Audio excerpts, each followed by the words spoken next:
Hey everybody, welcome back to where we go line by line into the New Testament, and we do so in our effort on our spiritual journey to see if there are any nuggets of wisdom that we can take away from this, so we can also understand all the other or any Christian denomination, just so we have a better understanding and better wisdom, so we can connect with other people better. And this applies whether you're Christian or not, whether you're Hindu, Muslim, or atheist for that matter.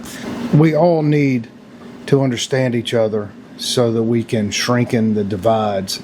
And this is one of the ways to do it, because this has such a powerful impact on us. We are in Matthew chapter 10, verses 40 through 42. In our previous video, Jesus is talking about how we all have a cross to bear. And it's a lot of confusion in that. A lot of things that are left up to such dramatic interpretations. I encourage you to go not read it. I will read it for sure, but go back and watch the video. So as Jesus continues from that speech, he said, "Whoever is receiving you doth receive me. He who is receiving me doth receive him who has sent me." That seems pretty clear that he is saying God and him are separate. So they are not one. He says that in such a way that he is being sent by, his Father. Assuming that means God, the universal energies, whatever that means to you, some higher power is sending him. And when I read that, I just think, well, I love and have many Christians as friends, and of all denominations, and many of them come out here to our universal sanctuary, where we learn and meditate together and all these wonderful things. And it's whenever he's talking about receiving, whenever he says if you receive him, you also receive receive people, Christians, people that are professing for him, then you also receive him. And I don't see that. And the reason I don't see it is because if I invite people into this study, my personal library here, let's say they're Hindu. Well, I'm not inviting Krishna, Shiva, or any of the Hindu gods. I'm not accepting them fully, even though I do subscribe to a lot of their belief systems. I think they're fascinating and hold universal wisdoms.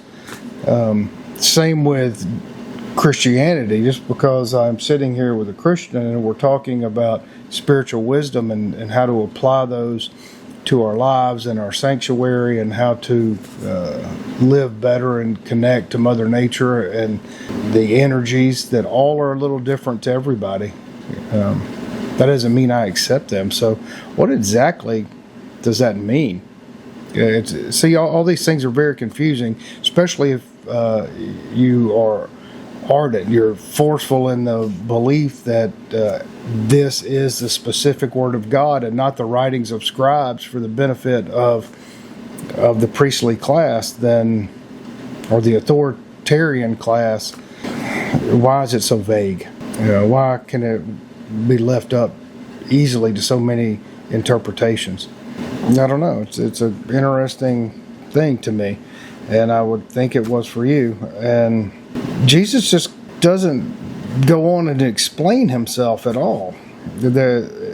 Except he says, and he says, the one who sent me is not rewarding me for being a good friend. Like that's what I took away from that. Like you're getting rewards for accepting the people that profess Jesus. You are also getting rewards for the one who sent Jesus by having those people around you or near you. But for what? I mean, isn't the reward itself just having a friend to fellowship with? I'm confused by it. So in chapter 10 of Matthew, verses 42, it says, this is Jesus talking, "If you drink cold water in the name of a disciple, you will not lose your reward."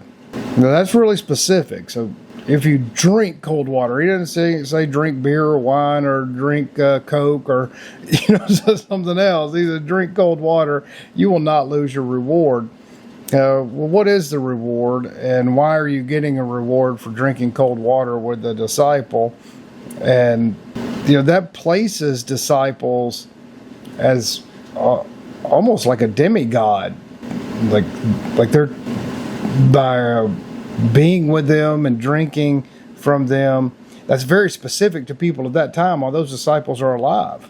And does that mean we should still practically worship those disciples, or are we rewarded specifically for drinking with them at that time?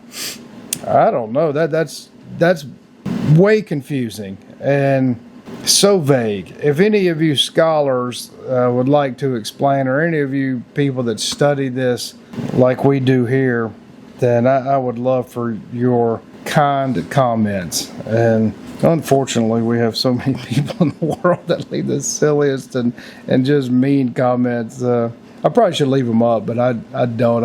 It's not that they irritate me. I don't even want to read it. They're just negative, and I just don't like to be around negativity at all.